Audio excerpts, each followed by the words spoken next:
Hello friends, and welcome back to my channel. It is time to flour it up.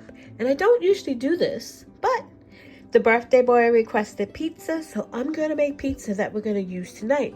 Usually I would do my sourdough pizza, and you probably should use it the next day for its best flavor, or put it in the freezer. We don't have any freezer space at the moment, and I'm not using up the freezer space I have for pizza dough, so I'm going to try. Now I have this recipe that I got offline, and I'm going to try to make this pizza that we're going to use tonight for dinner.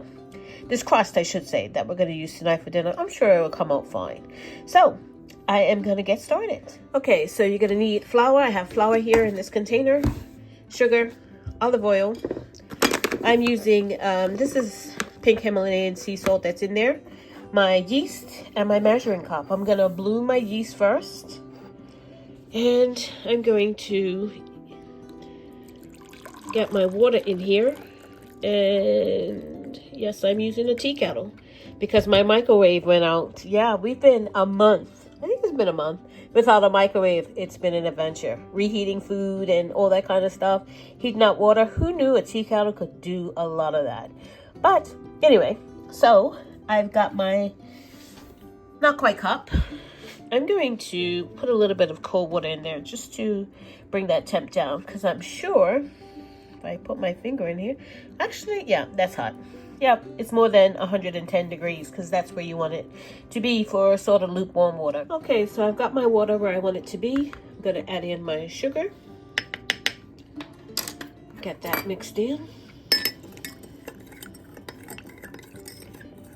Then I'm going to add in my yeast, and I'm going to bloom this for a few minutes.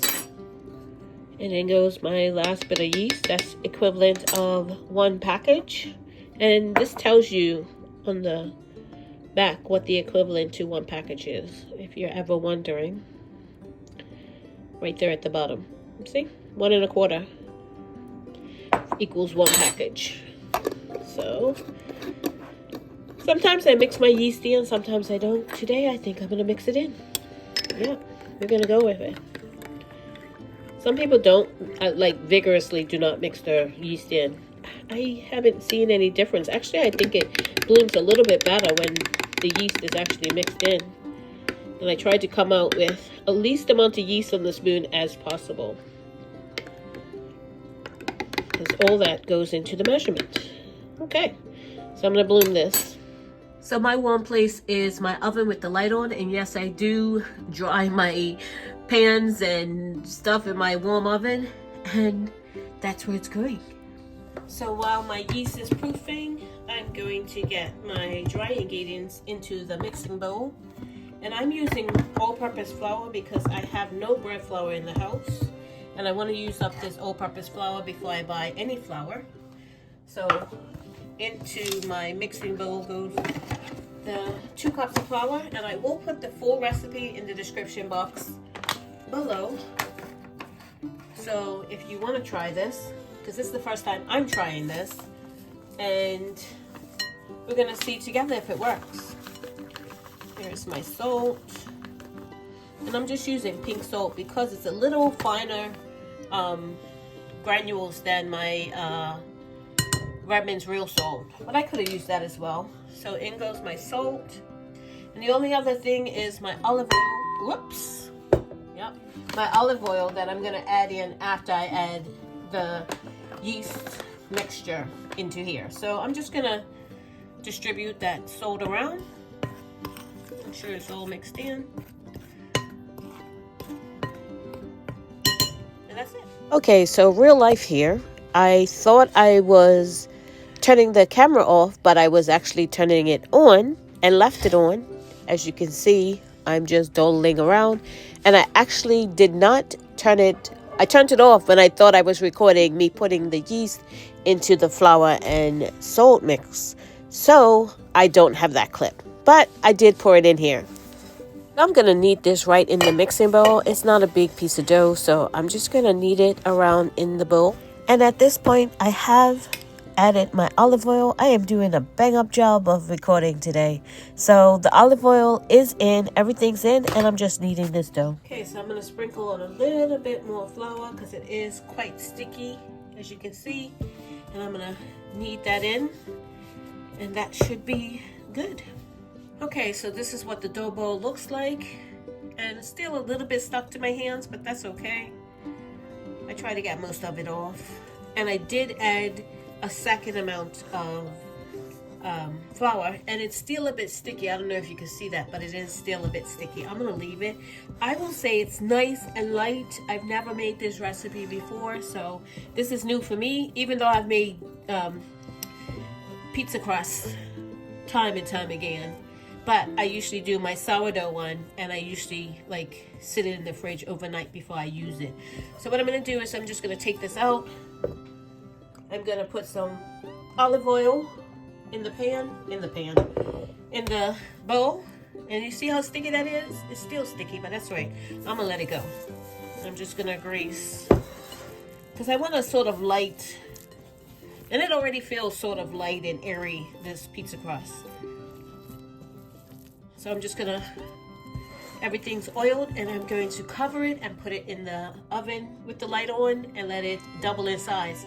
With my cold kitchen, that's probably gonna be about 2 hours, if not more. Just gonna put my top on it. And I'm going to put it in my oven with the light on. Okay, so there it is in the oven with the light on, and I'm going to see you back here in about 2 hours. Okay, so I am back. It's been 2 hours. It's been a little over 2 hours, like 2 hours and 15 minutes or so. And here we go. Yeah, that's more than doubled in size. I'm going to actually put this in the fridge because we're not quite ready to make pizzas yet. And I don't want to overproof it. So I'm going to put this in the fridge for about an hour, and we'll come back to this when we're ready to make pizzas. Okay, so my pizza dough sat in the fridge for about an hour. I turned it out and kneaded it probably for like 30 seconds, a minute, and this is what it looks like. I'm going to roll it out by hand, and we are going to get pizza out of this. Now I'm going to do actually a small pizza and like maybe a 10-12 inch pizza out of the rest of it. And because I'm doing a special one, and the family will eat the rest. Okay, so I just cut a section out of it, put some flour on that cut in, and this one's just going to be a special one for the birthday boy, and then I'm going to make the pizza out of that one. So I'm going to do this by hand. Sometimes I do it with a rolling pin. I find if I do it with the rolling pin, it gets tough. So I'm just going to put a little bit of flour on it, and I'm going to roll it out. And I am going to try to make a crust around the edge. So I'm kind of not taking my, pushing it down at the very edges. I'm more in the center. Okay, so I've got my two crusts rolled out. This is about an 8 inch, and this is about 12 inch.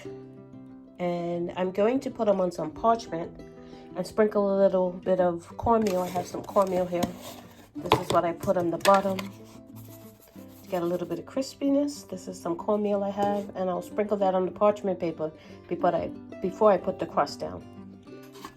So there's no really easy way to do this. I just spread a little bit of cornmeal down, and then I will use my little, I don't know what this thing is. I got this at the Dollar Tree probably like 5 years ago, probably even longer than that.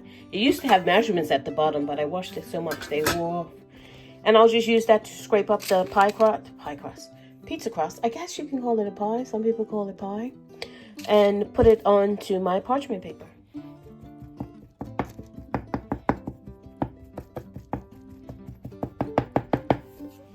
Now for the toppings, I have pizza sauce I made back in May of this year.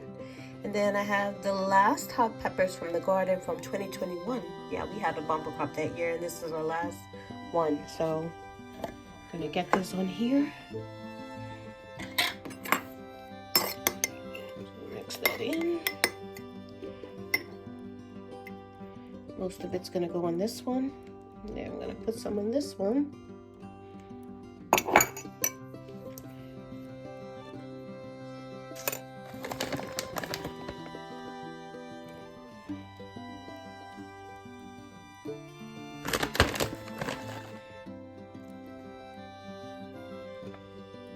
And here they are, ready to go in the oven. And yes, I do cut up my pepperonis because they stretch farther that way.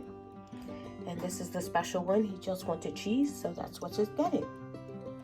Yep, into the oven they go. I am using my cast iron frying pans. And they're gonna go in the oven now. Fits perfectly. Okay, so there they are out of the oven. And I did drizzle a little bit of olive oil over the top of them. There they are. And they smell so good. I'm gonna let them cool for a few minutes before I cut into them, and we're gonna have dinner. So before I start cutting into them, I just want to show you the bottom of it. If I can do this without burning my hand.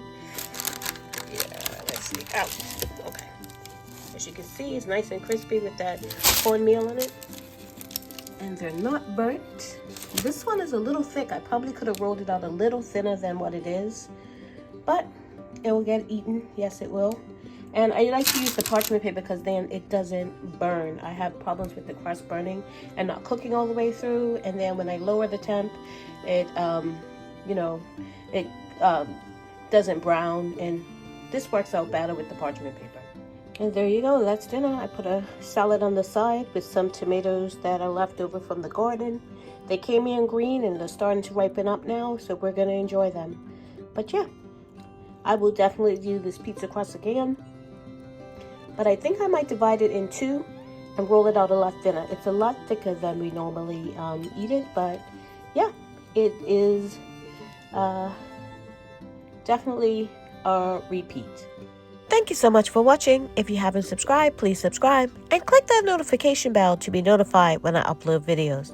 God bless, and remember, stay safe and keep prepping.